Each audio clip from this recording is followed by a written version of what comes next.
Hello and welcome. This is Classeek 15, our coffee break conversations with classical music insiders, hoping to give you the best advice on how to make a career in the classical world. It's Jack Pepper here, composer, radio presenter and author, and with each episode I take a deep dive into an aspect of a classical career. Today we're exploring broadcasting and how a young artist can attract the attention of a radio station. Now, this is a world I know quite well, I think I can say. I present on Scala Radio in the UK, having helped set up that new national classical radio station. I also created and present the classical show for British Airways in-flight entertainment. But I really wanted a different perspective for this. So we're heading to Romania now and welcoming Cristina Comandasu. She's been working at Radio Romania since 1997, producing over 5,000 shows, including In the Universe of Music, speaking with key cultural figures, and Record Box, their record news show. She's been their editor-in-chief, manager and coordinator of their PR and marketing over the years. And since 2019, Cristina has also been on the jury for the International Classical Music Awards, the ICMA. For the next 2 years, she's also part of the EBU Music Group, helping set the classical music strategy for the European Broadcasting Union. We spoke on a video call, and I began by asking Cristina to describe what catches her attention in a new artist.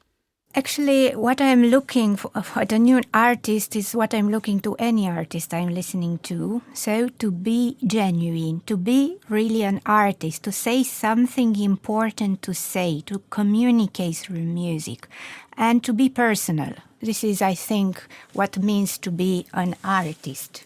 How important is a major label for an artist? If you're listening to a recording, how important is it for them to have that kind of support? Actually, from my point of view, a young artist has two possibilities to get on an important stage in the international stages. One is to have a contract with a label, an important label, and all the promotion and everything marketing coming with it, or to have important prizes at important competitions. So actually, most of them are choosing to have prizes. Maybe it's easier, but it's very risky in a way. Others are lucky. I don't know, maybe the case of Jan Liszewski, for example, that never competed to very important contests, but he's one of the major young pianists we have now. And he recorded for Deutsche Grammophon at 18 years old. So, yes, but he's quite out of the ordinary. So, yes, I think it's important. And also, it's very important to have your own voice, also in the relation with an important label. That's interesting. Would you say there are any common mistakes or misunderstandings held by young artists, particularly when they are recording for the first time, or indeed interacting with somebody like you and with a radio station for the first time? Are there any common misunderstandings or mistakes perhaps that they make? No, but from my experience, they are very excited. They don't know what to expect for. It's very difficult to concentrate. For example, at Radio Romania, we have the recording sessions for 4 hours, and for 4 hours of work, there are 15 minutes of final music. So it's very concentrated, and you have to work for 4 hours just for 15 minutes of recording. It's something that they are not used to do so.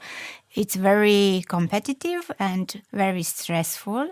These are the first impressions of them, but and also it's a confrontation with yourself. And I think this is the first one that is very important. Because when you have a public, it's that flow that reunites the artist and the public and so on. When you are playing only for microphones, you are alone with yourself. And this confrontation for some of them is very difficult and very challenging. That's interesting you say that, because I relate to that as a fellow broadcaster in the UK. I remember when I started in radio being told to have a picture of a relative or a friend in the studio with me, so I could talk to somebody who I felt like I wasn't just in a room. I mean, would you recommend that? What would be your sort of advice for overcoming that sense of, I suppose, potential sterility of being in a studio just with microphones and lights and not an audience? What would be your advice? My advice is to listen to the sound engineer and the musical producer you are working with, because they are the humans you are working with and they are listening, and you have to trust them, because they will say, no, it's not all right what you have done. Come back to, I don't know what a page in the score. Also, yes, I think you have to put maybe not a picture. What I'm using, for example, I'm going and discussing with them before the recording to have somebody from radio, from the team, from, I don't know, to feel that human touch, And I know that it is very important, and it's preparing, I don't know, a state of mind to do something like this for the beginners, for sure. So what is the process to get into a studio with you, to be part of one of those recordings, say? Just take us through the process of from first contact to actually being in the studio. How might somebody take part in their first session for a radio station? I can tell exactly what I am doing in my experience. I am also I'm the organizer of a project called Years of Musical Romania, and the target is to find new and excellent new musicians, Romanian musicians. So I'm organizing a contest, and they have to participate. This is the first step. And after this, it's a jury that is listening, and from what I consider exceptional or out of the ordinary, I'm inviting them to record. Or I am organizing recitals with them, with recording live. So I think it's important to see what projects are available for young artists and to participate. To participate actually is very important in everything, a contest, an audition, I don't know, everything involving playing and being seen by somebody that really can do something for you, not only on, I don't know, digital platforms or social media, because there it's only for the public, and I don't know really if the publics know how to choose, but with professionals, with people that can really help you. So actually, this is my experience. Also, we are recording a lot of concerts dedicated to young musicians from project organized at Romanian Athenaeum by Bucharest Philharmonic, George Enescu. So be part of it, and finally you will be seen. You mentioned social media. Do you pay much attention to social media? Do you look at an artist online before you program them? Do you sort of do a little bit of research, or do you actually stay away from social media? Actually, for me personally, social media is only a tool for promoting. And sometimes, yes, of course, we are living all in a social media environment, and it's impossible not to see. But actually, what I care about most is the implication of the young musicians. If they don't apply to my contest, for example, means they don't know nothing about my channel and they are not interested to work with me. So yes, maybe I can see something and to have something in mind about it. But if they are not involved with me, of course I will give priority for those who want to be in touch with me. It's that personal interest. I always find it quite funny when sometimes I have sort of other peers of mine at home who get in contact asking for advice about broadcasting. And it's very clear, isn't it, very quickly, whether they actually themselves listen. And it sounds an obvious piece of advice, but actually listen to the station that you are interacting with and asking for advice from, because it's that passion, isn't it? Because then you want to work with them, don't you? Of course, it's very important to listen. And from my point of view, for a young musician, it's very important to listen to a classical music station that have a proper curation, that have programs for young people, meaning education, and also promoting young musicians. So yes, you have to be part of something if you want to be promoted by that station. Yes, it's important, I think. And you work very hard at joining the dots on a continent-wide scale as well, not just Radio Romania, but also working with the European Broadcasting Union. How would you describe the opportunities and indeed the challenges facing classical radio today, classical broadcasting? I think it's very challenging, actually, because we have to compete social media, digital platforms. I don't know, even the habit of people that are not listening to a classical radio anymore, the young one, I mean. But in another way, I think a radio dedicated to classical music is something that it's an opportunity now, because everybody now is looking for relaxation, an escape from the world and the stress and everything, and classical music can give that. Actually, I am part of two important European, one of it's a jury, one it's the classical music group from EBU, European Broadcasting Union, and the jury is International Classical Music Awards.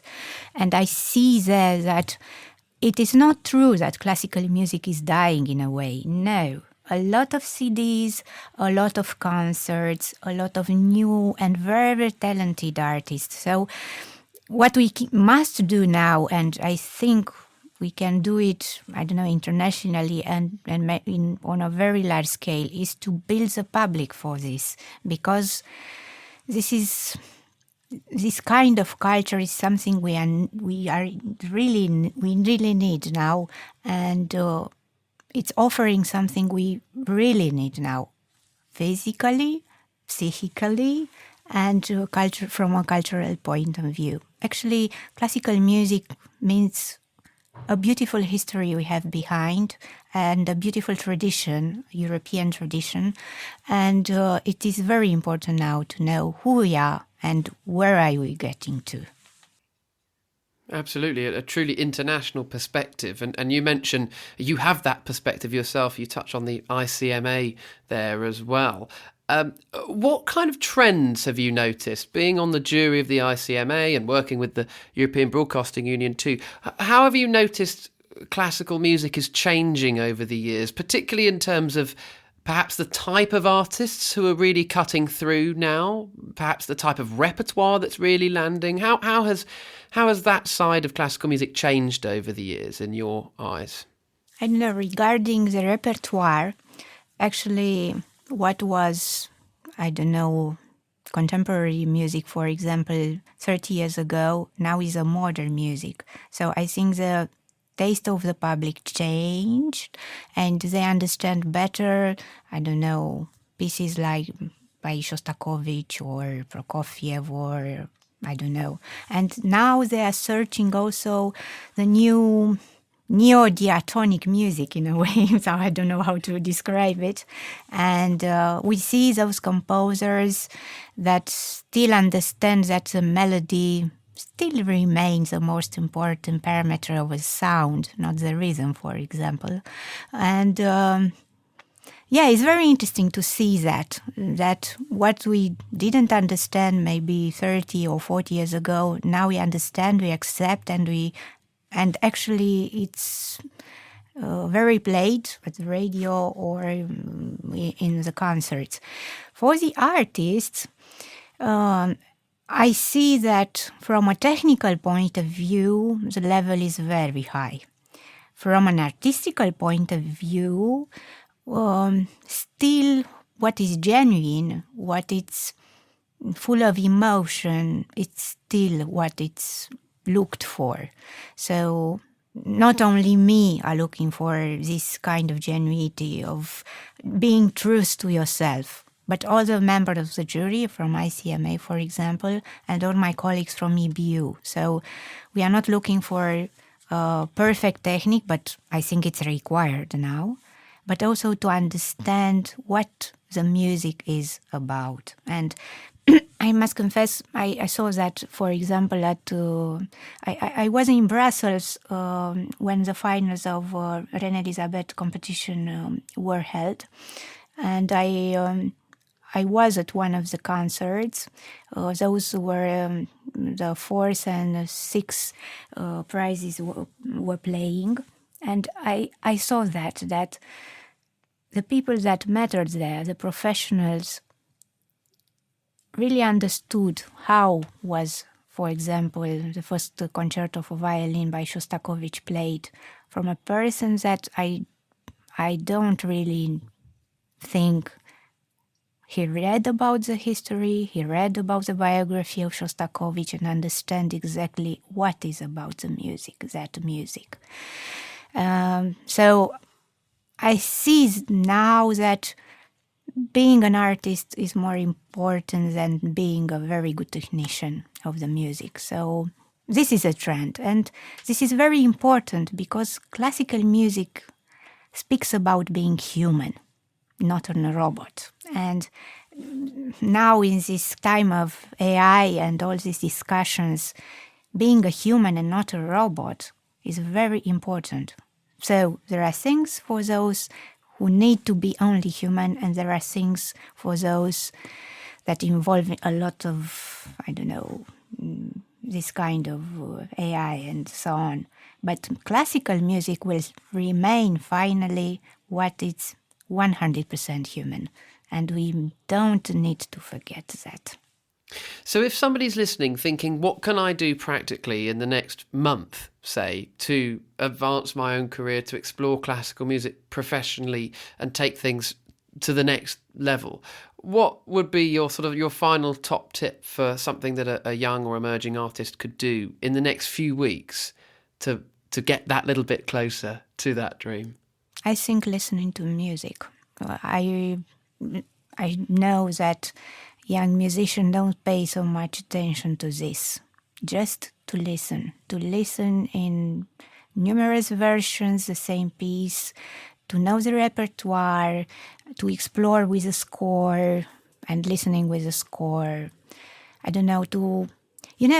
Now I'm not playing the piano every day, of course, but now when I am playing, my ear is conducting my fingers. And then now I am playing better than I was a student, practicing 4 hours a day. Because now the ear, my brain is conducting the fingers. So you have to keep your brain on music and thinking music, and then the fingers will work better. Just the fingers are not enough. So, yes, reflection on music and listening actually to music. Now we have all these possibilities to listen, with all these digital platforms and YouTube and everything. We have something that humanity never had before. But what is very interesting is that the people are not understanding and using properly what they have, this incredible archive they have. So, yes, this is my final idea for those who are looking to be better every day. Cristina Comandasu, thank you so much for joining us. Thank you too. And thank you for listening.